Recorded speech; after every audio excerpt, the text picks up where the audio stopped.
Hi, I want to talk to you about how you can set up VS Code to debug Axolotl. And specifically, what I'm trying to do is I'm trying to debug a situation where I have this type share GPT, and I want to debug how this format gets tokenized and how this prompt gets assembled. And specifically, I happen to know that when I specify type share GPT, the code ends up somewhere in here in this tokenized prompt. And I want to begin to step through it. And specifically, I'm going to set a breakpoint right here. And just to step back a little bit, to give you more background, I wasn't using VS Code before to debug Axolotl, and it was driving me insane.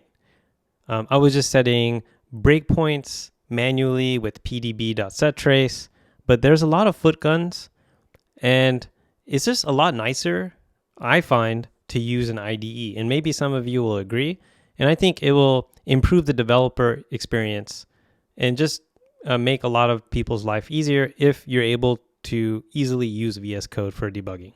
So the thing I want to be able to do is to set a breakpoint and be able to debug interactively. Now, as you know, Axolotl is a CLI-based utility. Like, you invoke it from the command line. So it is Python-based. So how can we debug Axolotl interactively and avoid a lot of footguns, even though it's a CLI-based project? And the answer is you have to configure your VS Code environment carefully. And so you may or may not be familiar with VS Code debugging, but there's two files, or there's actually one file that's really key that helps you set up debugging, and that's called launch.json. So in the root of the Axolotl repo, there's a .vs code directory at the root of the repo. And inside that directory, you'll see a launch.json file. And this launch.json file actually is a configuration for a specific debugging run that you might want to use. And that is what we are going to use to be able to enable the situation where I want to put a breakpoint right here. And the reason this helps is because there's actually a fair amount of setup that you'll want to do before you're able to debug effectively. There's a lot of different ways to get tripped up. And I just want to say, like, this video accompanies this debugging guide. So there's a debugging guide that talks about all the stuff that I'm going to say. So if you prefer to read the debugging guide, go to the docs folder and read debugging.md. But I'm going to kind of walk you through it in a little bit more interactive way here. So what we have is this launch.json file. And basically, I want to mimic what I would do as a user.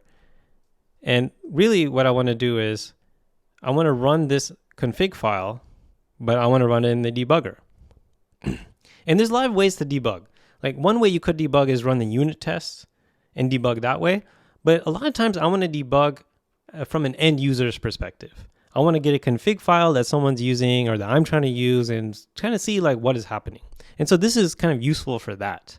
And so what I'm doing here is, there's a lot of boilerplate involved, I must warn you, with VS Code. But thankfully, we have provided this boilerplate and you can edit it. So you have somewhere to start from. So what you'll have here is these different debugging configurations. So this is you run Axolotl with accelerate. So that's what this is about. So then these are flags that you pass in.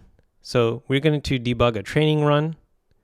We could do some kind of data preprocessing only, but I'm going to just do train just to show how it works. This is the file, the dev share gpt.yaml. Now you might be wondering, where does this command run from?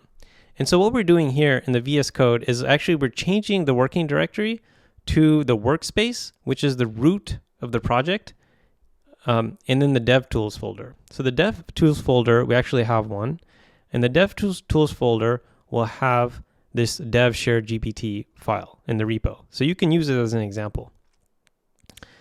So this runs before this script runs. So we run training against this YAML file. And again, this YAML file is just a normal Axolotl config. And what I've done here is I have shared GPT, which is what I want to debug, and I have to make sure that the data is also shared GPT. So this data is on Hugging Face Hub, and I know it's shared GPT. Now the rest of these flags, they're basically essential to help you debug and to simplify debugging. So what you want to do is, number one, you want to reduce concurrency. You want to eliminate, as much of the parallel processing that you can, because that can be really complicated to debug if you don't need it. And in this case, we don't need it. So that's why you can set these flags, and these flags will override whatever's in the config, which is useful because these flags are common flags that you might want to use in all your configs. But just be mindful of what these flags are in case you want to change them. So in this case, we set the dataset processes to 1. So we can eliminate concurrency from the data preprocessing. Max steps, that's just makes it such that there's only one training step. So training can conclude really fast. I set the batch size to 1, and I do that defensively by setting both of these variables to 1. Also turn off validation just so things can go faster. So I set the validation set size to 0. When your data is small, which I recommend that you use a small data set where possible when you're debugging, you will often have to set sample packing to false.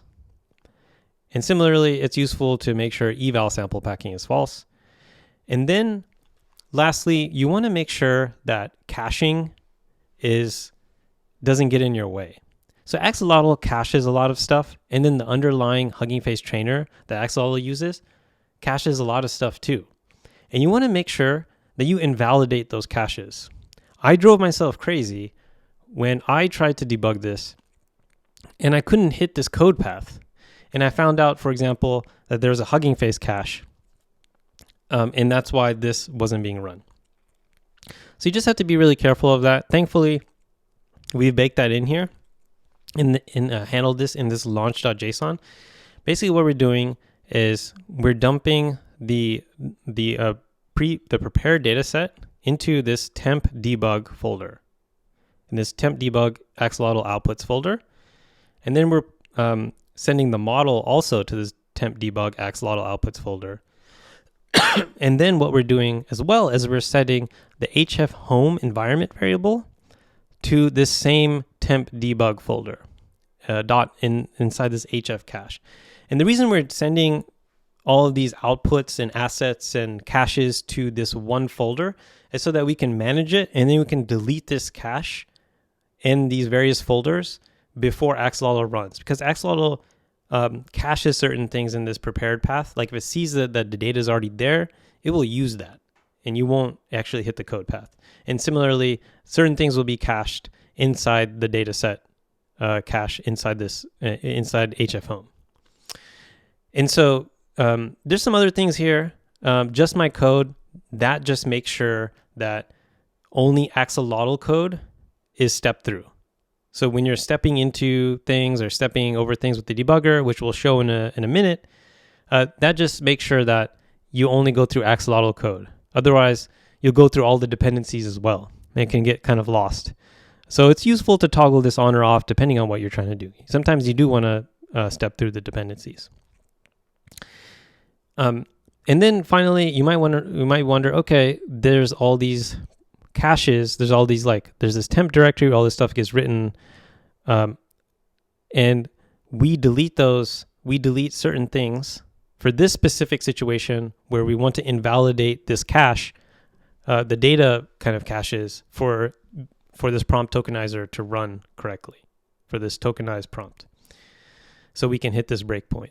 And so that's exactly what we're doing here in this pre-launch task. So there's a pre-launch task. Unfortunately, VS Code forces you to do this in a different file. So we have this cleanup for data prep task.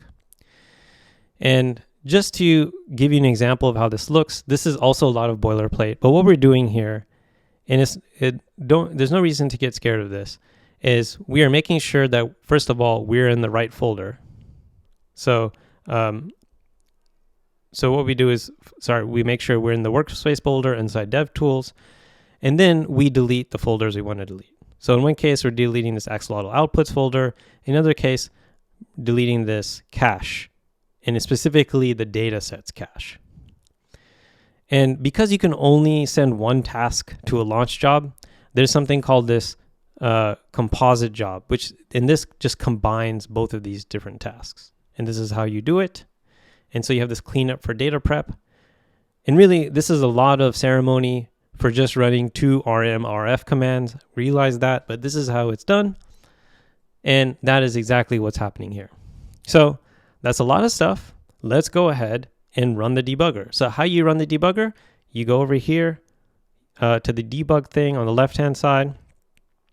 In here, you'll see all the different debugging configurations. We only have one in our launch.json. We only have this one. We only have one configuration. So I'll go ahead and I'll push the run button. And you'll see Axolotl get started. And when it hits the point of getting to the data, it's going to drop me in directly here. So it works as expected. And you can go to this debug console and you can start interactively debugging. So for example, I can see different variables. I can even see what's inside. I can see what's inside this variable. And, I can even watch variables. I can go over here and watch variables. This call stack is very helpful to see how you got to this code. And there's a lot of other things you can get into. You can turn on and off breakpoints. You can do lots of different things. VS Code debugging is a really deep subject. This is not a VS Code debugging tutorial. This is just to help you get started. And you can navigate the debugging, or you can sort of operate the debugger by using these buttons at the top. Now, I recommend that you learn the hotkeys if possible, but you can do things like step over, which is going to the next line of code. You can even step into code. So for example, if I wanted to step into this tokenized thing, I could step into that, but I'm not going to.